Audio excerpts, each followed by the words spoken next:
apabila kita membuat seminar pada tahun 2002, Kongres Bahasa dan Pusatan Melayu ke-5 ke-6 di UPSI. Betul-betul pada pukul 4:30 hari sebelumnya itu kami diberitahu tak boleh dibuat di dalam universiti. Jadi kami terpaksa pindah ke Dewan Tun Razak, betul-betul di luar pagar. Dan yang anehnya, pihak polis membantu. Kami kata kami tak ada permit. Dia kata jangan gaduh lah, buatlah katanya. Tetapi pihak universiti yang di bawah pada masa itu ialah Timbalan Naib Chancellor Akademik, iaitu Profesor Khadijah Rohani. Dia tak mahu langsung memberi kami buat di dalam, sehingga kan hampir gagal lah. Dan itu memang khusus diadakan untuk menolak PPSMI. Seminar tu dibuat Kongres tu dibuat. Dan selepas itu ada lagi kita menulis tahun 96 sebenarnya. Almarhum Pak Ashraf Wahab menulis sebuah buku, Pupus Bahasa, Pupuslah Manifesto Budaya, Pupus Bahasa, Pupuslah Bangsa.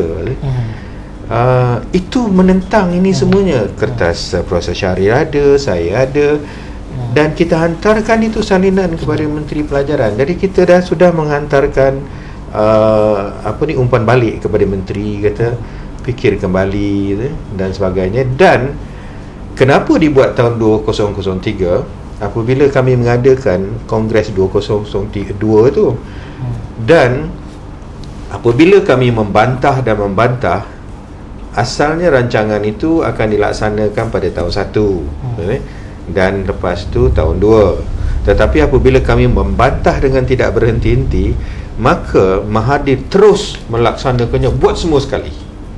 Itu yang dilakukan. Jangan kata kami tidak pernah bersuara. Maksudnya pihak kerajaan tahu apa inisiatif di memanglah dia tahu tu, sebab dia buat semua sekali sampai tidak ada langsung. Daripada tahun 1 sampai ke universiti suruh buat semuanya sekali. Tidak ada menteri langsung yang menyokong pada ketika itu Yang menyokong siapa? Yang menyokong membantah PPSMI. Ada Johor itu semua menentang, Ghani Osman menentang, ada lagi Menteri Besar, tetapi tidak diendahkan dan liputan dalam akhbar dinafikan. Cuma sekarang apabila ada media alternatif, TV, YouTube dan juga blog, jadi di luar kawalan. Dan sudah 15 tahun kami membantah. Jadi itu sebabnya pada tahun dan tahun 2006 pun kami buatkan Kongres Persuratan yang ke-6, yang ke-7 di Dewan Bahasa. Itu pun dihalang oleh Hishamuddin. Mulanya sepatutnya dibuat di Johor. Dia kata tak apalah, kita buat di Kuala Lumpur.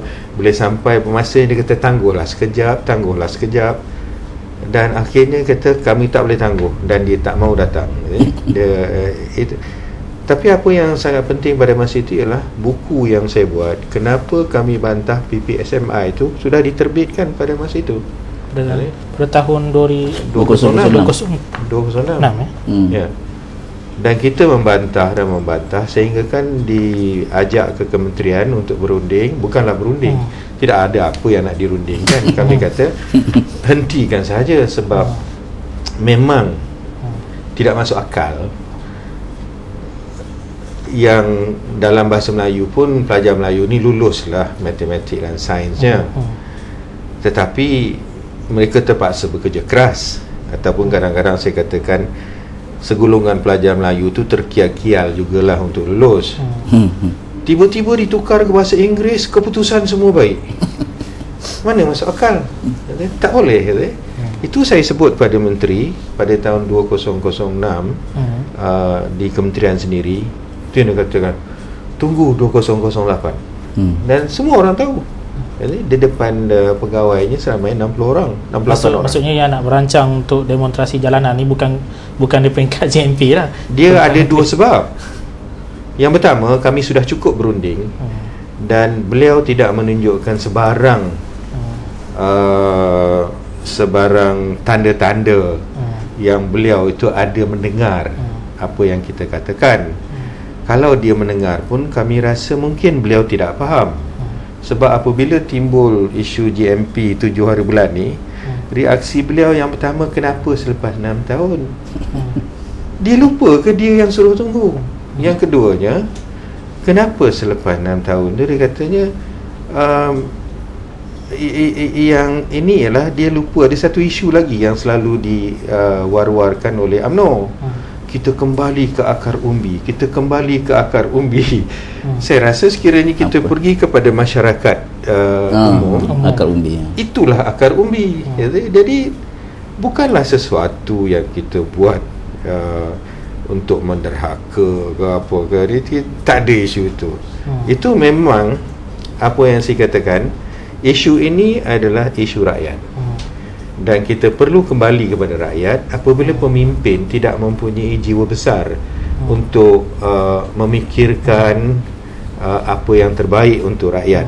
Jadi itu sebabnya kita kembali kepada rakyat untuk memberi apa yang kami katakan secara terus terang, menghukum orang yang membawa perkara-perkara yang akan membawa banyak kesan negatif kepada rakyat.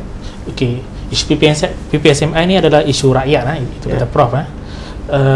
Tapi kalau kita lihat dalam media Arus Perdana khususnya, macam kemarin bila kita tengok dalam buletin menggambarkan bahawa GMP ni sebenarnya telah diperkudakan oleh pihak-pihak tertentu dalam kurungan ahli-ahli parti politik.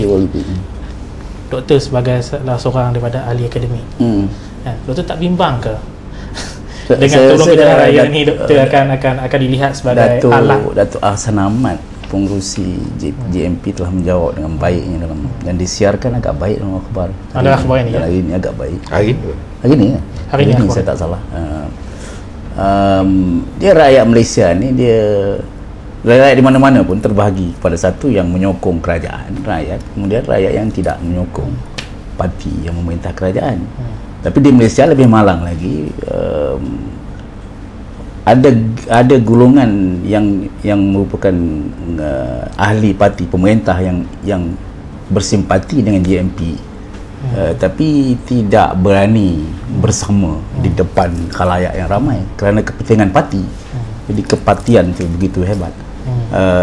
Jadi sudah tentu apa-apa kegiatan yang kita buat menyeru rakyat semua, kita tak kata datanglah PAS, tak usah datanglah UMNO, kan? Kita menyeru rakyat yang datang menyokong kita, memang jelas lah yang bukan yang menyokong kerajaan. Jadi menuduh bahawa memang GMP ni telah diambil alih oleh pembangkang kerana melihat, semata-mata melihat. Kalau guna Hishamuddin, dia kata saya tak nampak pun ahli UMNO di situ. Kan? Jadi itu satu hujah yang amat tidak tepat sekali lah. Dalam kalangan kaum akademis sendiri bagaimana respon mereka tentang isu PPSMI ini? Adakah sama seperti doktor turun ke jalan raya juga? Saya nampak ada beberapa yang turun atas kesedaran sendiri dan juga atas gerakan persatuan yang terkedepan sekali dalam persatuan yang dikenali sebagai Akademi Sains Islam Malaysia. Daripada awal lagi Akademi Sains Islam Malaysia banyak sekali membuat memo, menghantar kepada menteri dan sebagainya.